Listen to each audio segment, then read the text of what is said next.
السلام علیکم دوستانو، امید دی چې خبر او روغ جوړه وي. د ژوند په موضوع کې به دوستانو نن سره بیا داسې زبردست او خوندور اپلیکیشن شریکوم چې تاسو څنګه کولی شئ چې تاسو د واتس اپ مثلا تاسو یو چاته میسج کوئ، خو تاسو په سفر کې تاسو سره یو څوک اجنبي ناست دی، هغه ته دا نه ښکاره کوي چې آیا د دې نوم د دې چې کوم فوټو دی باره تاسو ته ښکارېږي او آیا د دې نمبر دی چې کوم دی مثلا دغه نمبر دی دا تاسو ته ښکارېږي.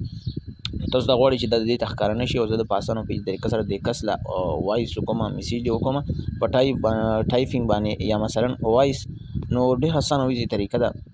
د ویډیو شروع کېدو نه مخکې زما یو وړوکی شان ریکویسټ دی، که تاسو تر اوسه زموږ چینل نه سبسکرایب کړی نو سبسکرایب یې کړئ، او که زموږ پیج تاسو فالو کړی نه نو فالو یې، ځکه چې دغه قسم خوندورې او معلوماتي ویډیوګانې به تاسو ته زموږ پیج او چینل څخه میلاویږي. نو موږ به الریډي راشو د ویډیو په طرف. تاسو ته یو اپلیکیشن میلاویږي، په اول کمنټ کې به لینک وي، او که په یوټیوب باندې دغه ویډیو ګورئ نو په ډسکرپشن کې به د دې چې کوم دی لینک وي، ځکه چې دی په پلی سټور کې نشته دی. موږ به الریډي راشو، هغه اپلیکیشن به آن کړو. دا اپلیکیشن نوم دی هیډ چاټ نمبر واتس اپ.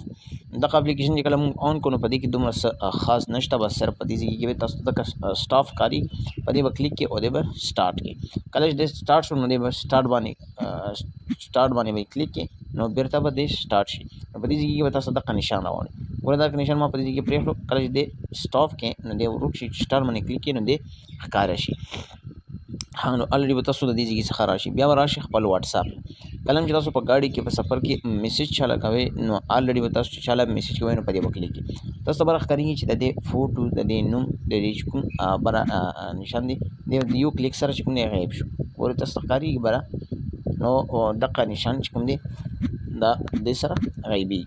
هغه تاسو د کوم یو چا واتس اپ ولې نه، دا په اسانه او په ایزي طریقه سره ډېر زبردست او خوندور اپلیکیشن دی.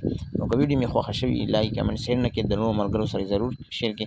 تر بله ویډیو پورې زه ستاسو نه بخښنه غواړم، پر ویرم سپارم او وسلام.